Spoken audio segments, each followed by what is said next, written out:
Cette vidéo vous est présentée par les chaussons Nichon. Les chaussons Nichon, 20 jours qui sont bons. Salut les bobeurs, l'étape 2 du dépannatatage de la motobilette de notre ami Quentin, hein, une 103 Ramsey. Allez, on y va. Fire.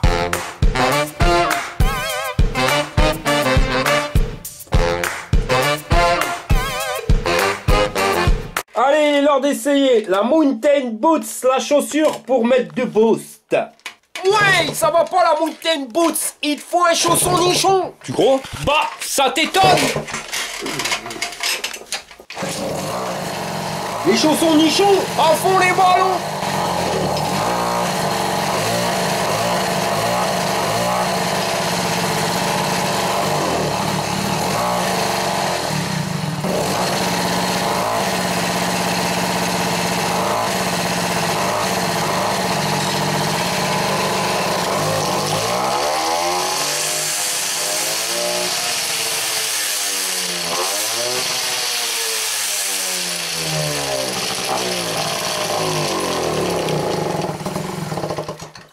Bon bah ça va pas bien, hein, non, elle démarre, hein, je dis pas, hein, elle sac, on a vu, hein, franchement elle monte dans les tours, hein, y a pas de problème, ça doit pas être le cylindre d'origine son truc.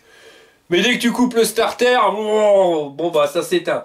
Alors il doit certainement y avoir une prise d'air quand même, alors où est la prise d'air? Ça, on va pas se prendre la tête, hein, pas de prise de tête pour la prise d'air. Donc il y a une méthode, hein. Alors soit on prend du Star Pilot, mais j'en ai plus beaucoup dans ma bombe, et puis quand vous voyez le prix, 11,50 €, c'est pas donné. Soit vous prenez du nettoyant frein, 2 € la bombe. Et on va venir asperger notre moteur de nettoyant frein ou de Star Pilot, mais pas n'importe où. C'est-à-dire qu'on va le faire à chaque endroit où il y a un joint. Là, on veut savoir si nos joints de clapet, ils sont encore bons ou pas, hein, s'ils font bien l'étanchéité. Et ben, on va démarrer la bécane, on va la laisser tourner et on va mettre donc du Star Pilot tout autour du joint.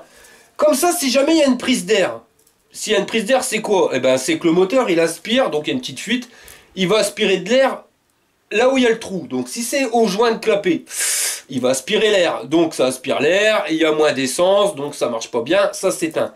Si on blinde de nettoyant frein, bah, le nettoyant frein, il faut savoir que ça fait péter le moteur, hein. Donc il va aspirer notre moteur par le trou, mais il y aura du nettoyant frein, donc c'est pas de l'air qui va aspirer, mais du nettoyant frein, ce qui fait qu'on va rééquilibrer la perte, hein. Donc si ça tourne mieux en clair avec du nettoyant frein sur le joint de clapet, c'est que c'est le joint de clapet qui est mort. Si jamais on asperge et que ça tourne pas mieux, bon bah c'est que ça vient pas de là. Et après on se fait tous les joints, joint de carter, joint d'embase, joint de culasse, et on verra si, et joint spi, et on verra s'il y a une prise d'air. Bon, avant de faire le test, on va démonter la bougie puis on va regarder sa tronche, hein, parce que elle peut nous en dire plus. C'est quand même bizarre, hein, parce que la bougie elle est bien noire, alors pour une prise d'air, normalement ça devrait être plus blanc que ça. En plus elle est bien humide, et elle pue sa mère l'essence, alors bizarroïde, hein, ce truc là. Je sais pas, on verra bien. Plus ça va, et moins je le sens cette histoire de prise d'air.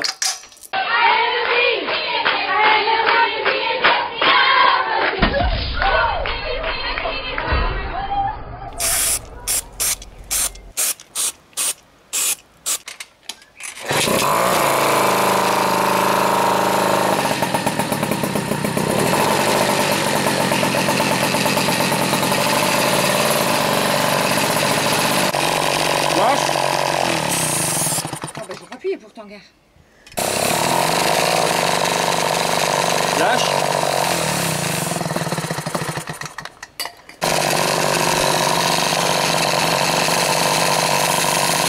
Lâche. Non, pas là non plus. Ouais, bah pas concluant, hein, cette histoire de bombe. On a tout testé, hormis les joints spi, hein, mais après pour tester les joints spi avec l'allumage qui est devant et le variateur, c'est pas évident. Qu'est-ce qu'il y a, monsieur Jack? Donne-moi un truc à GG. Tu veux un nonos à GG? S'il y a que ça pour te faire plaisir. Tiens, monsieur Jack. Ça sent meilleur que ta pétrolette. Bon, on va faire un petit récapitulatif. Alors, j'ai blindé tous les joints du moteur avec du nettoyant frein. Ça va pas mieux. Hormis les joints spi, mais clairement, quand je vois la tronche de la couleur de la bougie, je me demande si c'est réellement une prise d'air. Et quand on regarde bien, hein, quand accélération à fond, ça marche. C'est vraiment qu'au ralenti où elle ne tient pas et elle s'écroule. Mais j'avais déjà eu la panne. Je l'avais eu sur ma bécane avec des clapets qui n'étaient pas super étanches. Et comme par hasard, c'était des clapets mal aussi. Alors je vais pas me prendre la tête, hein. Je vais redéposer le moteur, on va regarder les clapets, et en même temps j'en profiterai pour regarder ce qui se passe dans le carbu.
Bon bah bizarre hein, parce que les lamelles de clapet, elles sont bien collées contre, hein, donc normalement ça fait son taf. Mais quand on regarde de plus près, on s'aperçoit que celle-ci, eh ben elle bouge énormément. Alors est-ce que c'est ça ou pas, j'en sais rien. Faudrait que je resserre plus les vis, mais quand je les serre à fond, paf, les lamelles elles remontent. Alors c'est encore pire. Alors je vais pas me prendre la tête, je vais déjà démonter le moteur, voir au niveau des joints spi comment que ça se goupille. En plus ça tombe bien, je voulais voir comment que ça se passait avec la boîte à kick.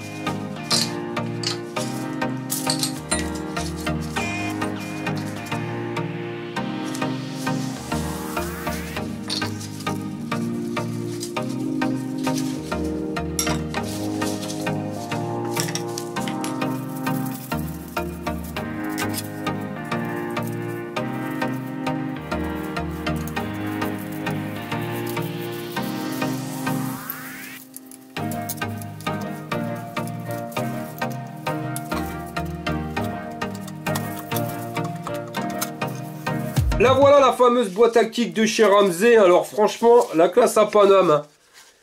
Ça ressemble étrangement quand même à Moto Bécane. Alors quand on appuie sur le kick, regardez, la partie là, elle vient se soulever. Alors par contre, par rapport à Moto Bécane, là ils nous ont mis un système d'élastique. Donc ici ça se soulève et ça vient se mettre en contact sur la noix de rocher qui est sur la cloche d'allumage. Et ça fait lancer notre moteur. Système ALC, mais bien foutu leur truc, franchement j'adore.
Alors plusieurs trucs qui me chagrinent. Déjà le joint de culasse en alu, c'est pas forcément le top, hein, surtout quand on met pas de pâte à joint. Et on voit que par rapport aux traces, hein, ben, que ça a débordé un petit peu. Donc ça déjà, pas top. Ensuite le joint d'embase, enfin les joints d'embase, parce que on a un joint et en dessous on en a un autre. À mon avis il a voulu bricoler un truc pour que ça aille plus vite, hein. C'est clair ça marche, hein, parce que là il a remonté le cylindre, donc ça le permet de le remplir plus facilement. Il a baissé le joint de culasse pour pouvoir rattraper son squish, hein, parce qu'à partir du moment où vous remontez le cylindre, le piston va plus forcément en haut, alors que vous descendez avec un joint de culasse plus fin et vous rattrapez le tout, hein. Ça c'est pas un problème, mais deux joints c'est quand même un nid à fuite. Et le joint spi de ce côté là, honnêtement je le sens pas le truc, je sais pas, je sens qu'il y a une fuite. Alors de l'autre côté c'est pas évident, on le voit pas.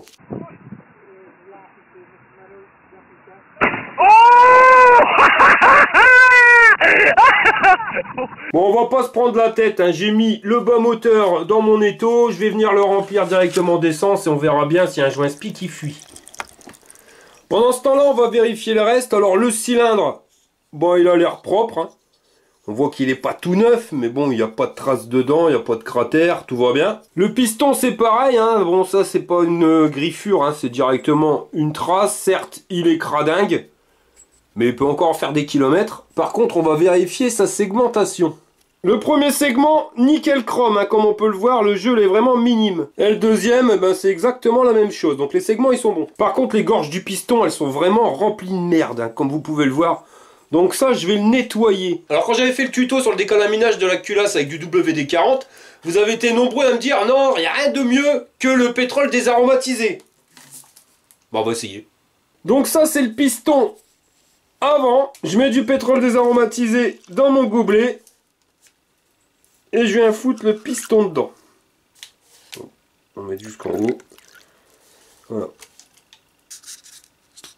Et on laisse agir.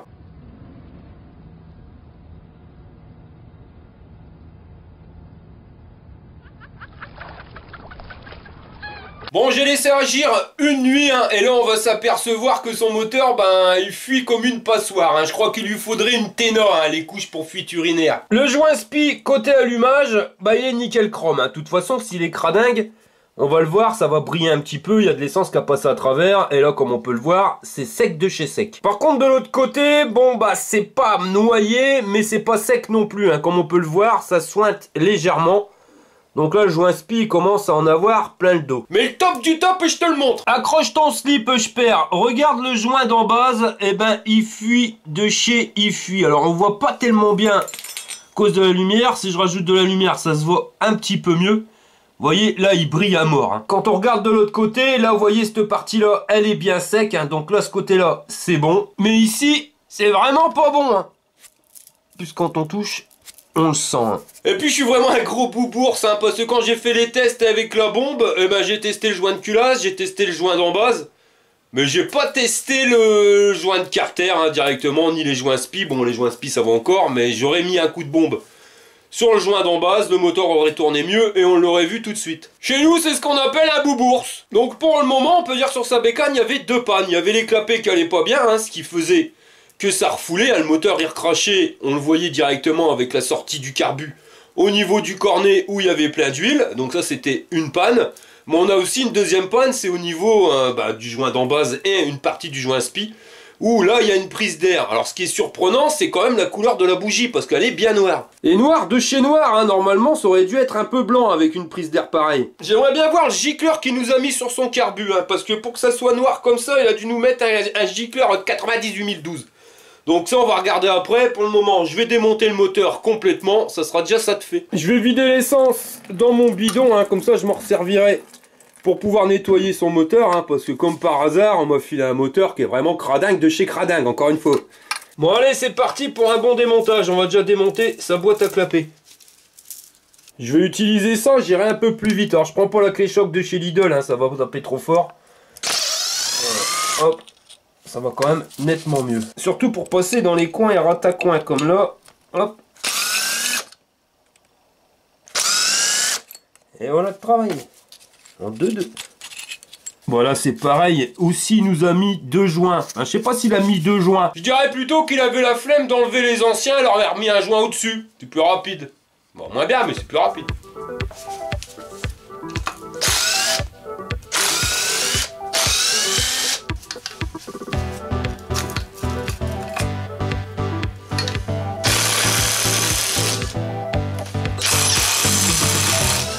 Bon bah voilà, il m'aura fallu moins de 5 minutes pour enlever toutes les vis. Maintenant je vais le chauffer pour pouvoir l'ouvrir.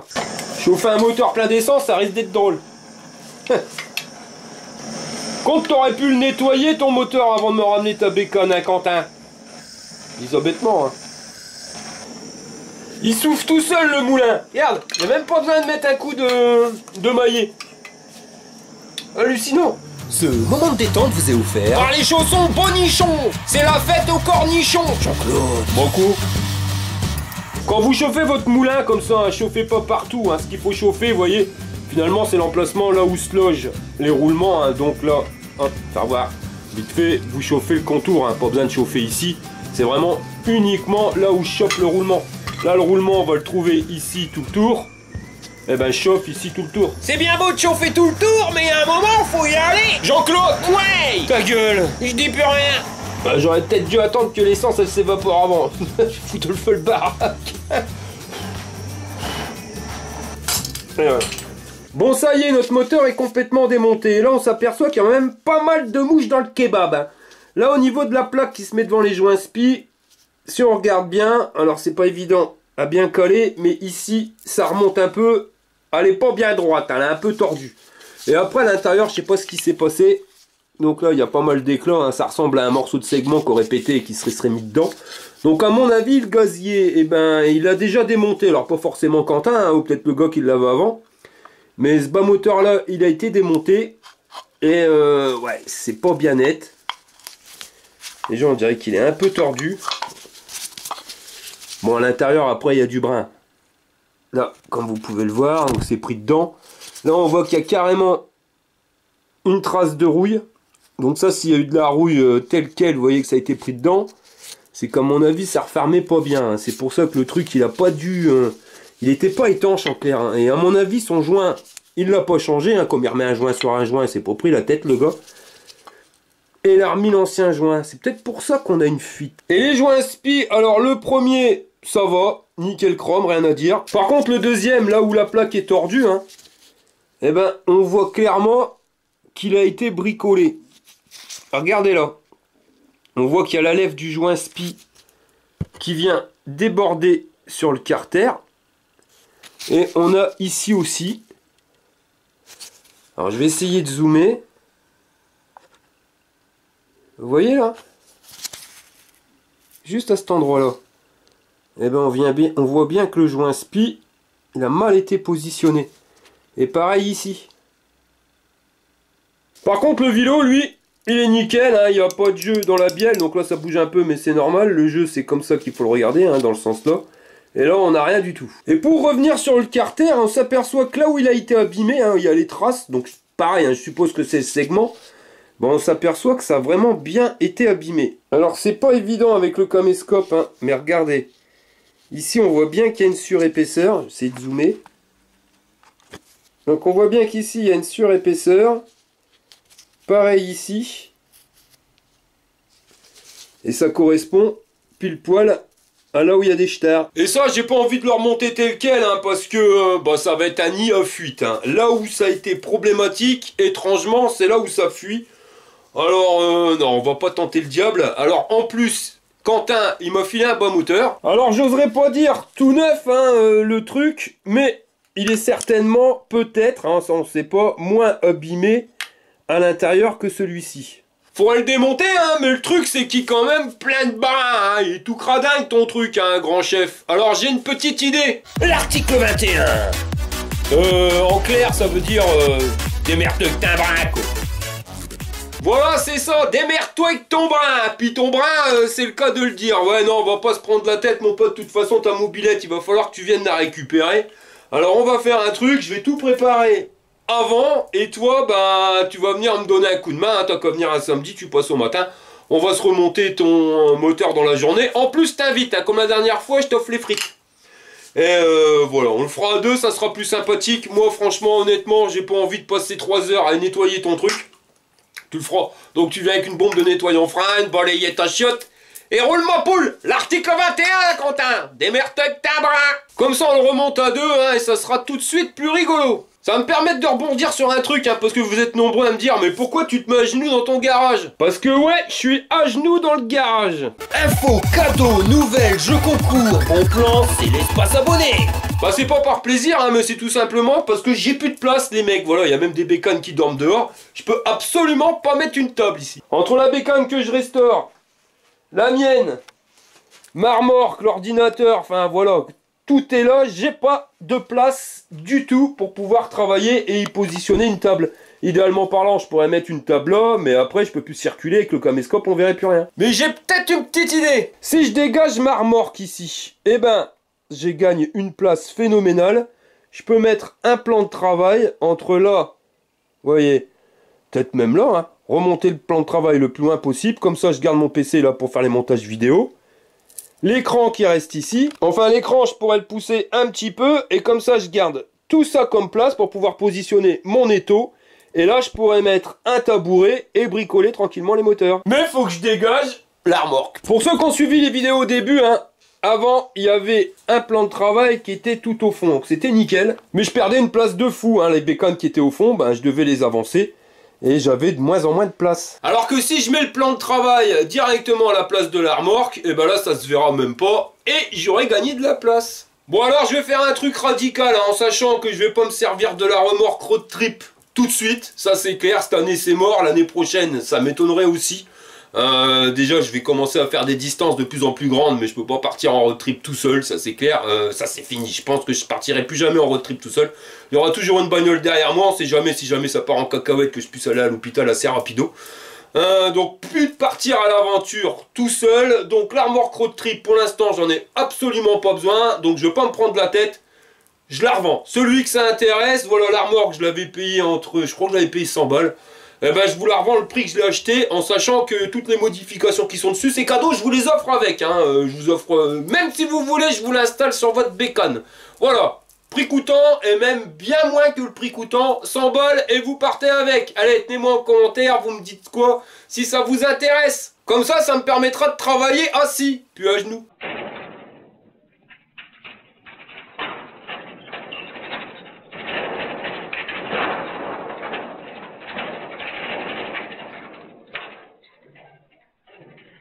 Bon, maintenant qu'on connaît les pannes, il n'y a plus qu'à commander les pièces, hein, et on viendra remplacer ça. Donc j'ai appelé Quentin, pas de problème, il vient samedi. Alors à savoir, hein, j'ai un peu d'avance, le temps de mettre en ligne les vidéos. Quand vous verrez cette vidéo, eh ben, il sera déjà passé samedi d'avant. Donc je vous donne rendez-vous la semaine prochaine pour la suite. Mais avant de se quitter, on va regarder deux trucs qui m'intriguent. Le premier, c'est le piston. Avec le pétrole désaromatisé, donc qu'est-ce que ça donne? Je vais éviter d'en foutre partout. Par contre, mettez pas ça dans un gobelet en carton. Parce que le gobelet, il a tendance à boire le pétrole. Ouais, bon, bah, pas grand de changement, comme dirait l'autre. Hein. On va frotter avec une brosse à dents, on va voir si ça fait quelque chose. Alors le truc, hein, je l'ai mis quand même minimum 24 heures dans le pétrole désaromatisé. Hein. Ouais, bof.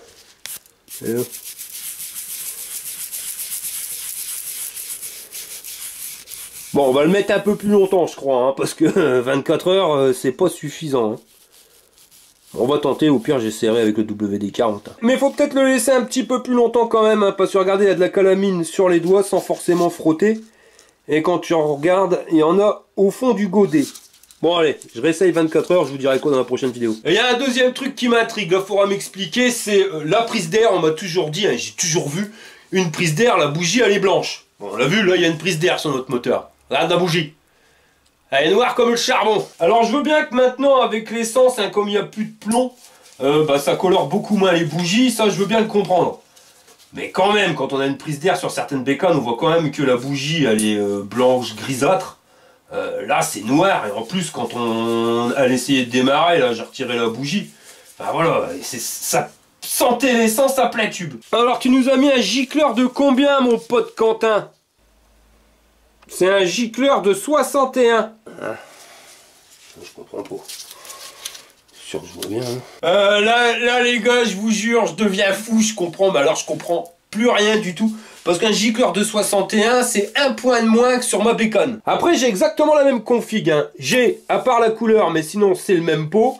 Le cylindre, c'est un 50cc d'origine. Et au niveau du carbu, on est sur un carbu de 15. Et moi, j'ai mis un gicleur de 62. Alors, à savoir hein, que je mets toujours un petit peu plus gras que ce que je devrais. Je préfère être précautionneux. Vaut mieux être plus gras, vous mettez un petit peu plus d'huile. Donc, c'est moins dangereux que si vous en mettez un petit peu moins et pas assez. Lui, il a mis 61, donc un point de moins. La seule différence qu'il y a entre lui et moi, c'est que moi, j'ai une pipe de 15 et les clapets Doppler, je crois, ouais, c'est ça. Lui, il est passé sur la pipe aussi, donc la marque, ça change pas, mais c'est sur une boîte à clapets, donc en clair, 2 clapets. Et quand vous mettez une boîte à clapets ou une pipe classique, hein, ça change rien au réglage du gicleur. Vous augmentez pas le gicleur parce que vous avez mis une boîte à clapets. Je vais te faire un petit explique site. C'est l'heure du petit explique site. Bon alors vite fait, hein, pour vous compreniez la différence, notre moteur pour tourner, il absorbe du mélange. Alors comment que ça se goupille? Il aspire et il est raccordé à un carbu. Le carbu, lui, qu'est-ce qu'il fait? Il distribue de l'essence, hein, donc un mélange essence plus huile, donc le mélange. Il envoie ça directement par le gicleur. Donc sur les carbus de 15, pour pouvoir régler le réglage, enfin modifier le réglage, on va changer le gicleur. Hein. Le gicleur, c'est tout simplement la petite pièce avec un trou à l'intérieur, et plus le trou il est gros, plus il va laisser passer d'essence. Donc il absorbe l'essence via le gicleur, et ça vient se mélanger avec l'air qui va rentrer par le filtre à air. On a de l'air qui rentre, ça va rentrer en contact avec la petite tige là au fond de notre carbu, elle va distribuer l'essence s'évapore dedans, enfin voilà, et ça rentre dans notre moteur. Donc on a un pourcentage d'essence, et on a un pourcentage d'air pour que ça fonctionne nickel. Que j'ai une pipe ou une boîte à clapets, hein, donc la boîte à clapets, on va dire que ça va être le double en admission, hein, parce qu'il y a 2 clapets au lieu d'un, et ben ça va rien changer. C'est-à-dire que lui, à la sortie de notre carbu, on va avoir un pourcentage d'air et d'essence. Maintenant, que vous ayez un petit trou pour pouvoir faire sortir ce mélange, ou vous en ayez un plus grand pour le faire rentrer dans le moteur, eh ben, le pourcentage air-essence, il sera toujours le même. Ça va aller plus vite avec une boîte à clapets à remplir notre moteur. Mais voilà, donc ça n'a pas besoin de changer ni le niveau d'air, ni le niveau d'essence. Vous laissez tout pareil et ça ira très bien. Donc c'est ce qui justifie qu'il n'avait pas besoin de changer de gicleur. Donc 62, 61, on est à peu près pareil. Mais normalement, c'est pas pareil, vous voyez, vous allez pas comprendre. Mais... ça, c'est son cornet, vous voyez, c'est son filtre à air. Là, il modifie l'arrivée d'air. C'est-à-dire que un cornet, logiquement, vous faites rentrer plus facilement l'air dans votre moteur, donc dans votre carbu, qu'avec un filtre à air classique avec les grilles, si on n'a pas retiré les grilles. Donc, si vous faites rentrer plus d'air, ben, automatiquement, vous diminuez le niveau d'essence. On n'a pas le même pourcentage. Donc, comme il a mis un cornet, logiquement, il aurait dû monter d'un point ou deux au niveau des gicleurs. Il a augmenté l'air, il augmente un peu l'essence, et on a le même, comment dire, le même ratio, le même pourcentage. Mais là, c'est pas le cas, hein. Comme il amène plus d'air et qu'il y a un gicleur un point plus petit que le mien, ben, il devrait pas graisser comme ça, parce que moi, ma bougie, elle est pas noire comme ça sur ma bécane, hein, c'est clair et net. On va regarder, ça sera plus simple, on pourra comparer. Avant de te montrer l'état de ma bougie, je vais te montrer un truc, là. J'ai trouvé une petite solution pour que ça soit plus clair avec ces histoires de pourcentage. Bon, dans mes verres, c'est du sirop de grenadine, hein, mais on va dire que c'est de l'essence. Alors là, ça, c'est une configuration avec un filtre à air classique. Là, c'est avec un cornet. Donc, on va dire que ça, c'est l'essence qui a été envoyée par mon carbu. Donc tous les deux, on a un gicleur de 61, admettons, qui a été envoyé en 1 seconde. Donc ça va envoyer exactement le même niveau d'essence, que ça soit avec un carbu qui a un filtre à air classique, ou avec un cornet. On est tous les deux pareils. Et on va remplacer notre air par de l'eau, hein, pour la démonstration, mais c'est le même principe. Sur ma configuration, filtre à air classique. Donc j'ai un débit d'air, mais vous voyez, qui est assez faible. Donc en 1 seconde, hop, je vais envoyer ça d'air. Ce qui fait que j'aurai envoyé un pourcentage d'air, un pourcentage d'essence. Voilà ce qui arrive dans notre moteur. Et ça fonctionne parfaitement. Maintenant, j'ai un cornet, vous voyez, donc le débit d'air, il va être plus gros. Donc en 1 seconde, j'envoie beaucoup plus d'essence. Eh bien, on voit bien que finalement, mon pourcentage d'essence, il y a quand même nettement plus haut, même s'il y a moins de quantité. Il y aura plus d'essence en pourcentage ici que là, parce que ici on a beaucoup plus dilué avec de l'eau. Il y en a un qui glisse mieux, bah alors retourne à la bougie. Logiquement elle doit être marron chocolat, donc ça c'est la mienne, ça c'est la sienne, avec un point de moins et plus d'air. Bon elle est même peut-être même encore un petit peu trop claire, alors par contre c'est la même bougie que quand j'avais ma prise d'air, hein. Rappelez-vous j'ai changé mes joints spi il n'y a pas longtemps. Donc ça par contre je vais la nettoyer, je vais vérifier, vous voyez, c'est peut-être un petit peu clair mais encore, vous voyez, c'est marron. Tant que vous le tenez entre cette couleur-là et cette couleur-là, ça va. Il faut surtout pas que ça soit blanc-gris. Alors moi, je vois que deux possibilités. Hein. N'hésitez pas à donner vos idées en commentaire, hein, parce que ça, c'est un problème qui m'intéresse. Lui, j'ai regardé, c'est les gicleurs Delorto. Moi, ceux que j'ai, j'avais acheté les boîtes Polini. Alors, comme c'est pas le même fabricant, hein, maintenant, avec les tolérances, est-ce qu'il y aurait un problème de tolérance entre les trucs chinois, machin, bidule, ou finalement, le trou, il serait plus gros que l'autre. En clair, un 61 chez Delorto, je dis ça bêtement, hein. Mais ça vaut peut-être un 68 chez Doppler ou chez Polini. Ça, j'en sais rien. Première éventualité. Peut-être le gars qui a fait le gicleur sur son carbu, bah, il a peut-être un petit coup dans l'aile, hein, tu sais. Vas-y Jean-Pierre, tu perces. Ou alors, bah, il a tout simplement pas beaucoup roulé avec sa bécane, hein, ça peut être ça aussi. En sachant que, on l'a vu, hein, le moteur à mon avis a été démonté par un goré, il a pas changé le joint. Alors peut-être qu'il a même pas fait 50 km avec sa bécane, ce qui fait que la bécane elle a jamais réellement roulé avec la prise d'air, donc ça n'a pas eu le temps de blanchir. Mais enfin la bougie elle est quand même bien noire, hein. Je partirai plus sur la première possibilité que sur la deuxième. N'hésitez pas à donner vos avis, hein. Ça m'intéresse. Bon bah voilà les gars, je vous remercie d'avoir regardé la vidéo jusqu'au bout, et je vous dis à la prochaine pour une prochaine vidéo. Maintenant avec ça, j'ai 2 sirops de grenadine à boire. Allez les gars, fire! Ouais, sauf qu'il y en a un qui est quand même plus épais que l'autre. Hein.